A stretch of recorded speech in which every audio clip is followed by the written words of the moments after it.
Okay, so I have a sympy program here, and if I run this line, display equations, I've got a set of equations in EQS. I have some values that it's basically indicating symbols that I have a numeric value for. So these are like the knowns. And here I'm saying I want this symbol. So if we run that, on the console, we'll see there's four equations.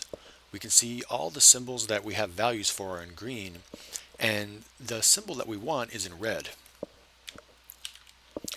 Now, there's this other function, solve and display, that if we execute it, it takes care of solving the system of equations to find what we want. So we wanted this symbol in red here, and you can see that in the result, it gives us a symbolic solution as well as a numeric solution. In the symbolic solution, you can see that everything on the right-hand side is green, which means that we have values for all of those. But what if the user wants to interactively solve this and experiment with the variable elimination and isolation? So for that case, we can come to this line here and call show equation GUI with similar parameters. And if we run that, we'll get a UI.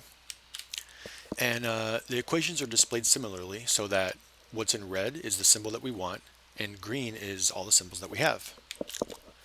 Now we can see that we want, so this dt variable, which if I click on it, all the instances are highlighted. And we can see that this one here is unknown in the equation that contains the symbol that we want, right? We want acceleration, but this is unknown. And so we see we have a couple of other equations here that have that symbol. And on this second equation, we can see that what's unknown is the average velocity variable. So let's just say the user decides they want to eliminate that variable. So they click on that and they can say eliminate. And now we get another set of equations with that variable eliminated. Now we can see the variable that is unknown again occurs in a couple of different equations, but we can see on the third equation that everything else besides that symbol is green. So what we can do is I will right click on that symbol and I'll say eliminate using the third equation specifically, because it could eliminate using the first one because the instance of that variable also it shows up in that first equation. But I want to use the third one, so I'm going to right click on that and say eliminate using the third equation.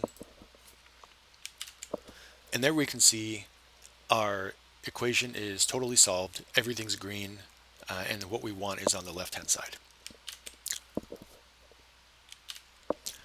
Now this is an exercise from a physics textbook. In part B, they're asking how much time did it take to pitch the ball. So let's run this line where want is set to this symbol here. Let's do F8 on that. We get our UI. All right, so we can see on this equation here, it has the symbol that we want, but if we look at the unknown, no other equations have that. So now let's consider the second equation here. Like we did last time, we can eliminate this variable. So let's go ahead and do that. All right, we end up with this other set of equations. And in the third one, we can see it's pretty much solved. There's what we want is in red, everything else is in green. But let's say we want to rearrange it so that the symbol that we want is isolated. So we'll click on the symbol that we want. Okay, sorry about that. I had to reload the program to get the latest version of the code. But if I right click on the symbol that we want, and I can select isolate that symbol, and we'll get the set of equations with that symbol isolated in the third case. Okay, I'll put the code up on GitHub. Let me know if you have any questions, comments, or suggestions. Thank you.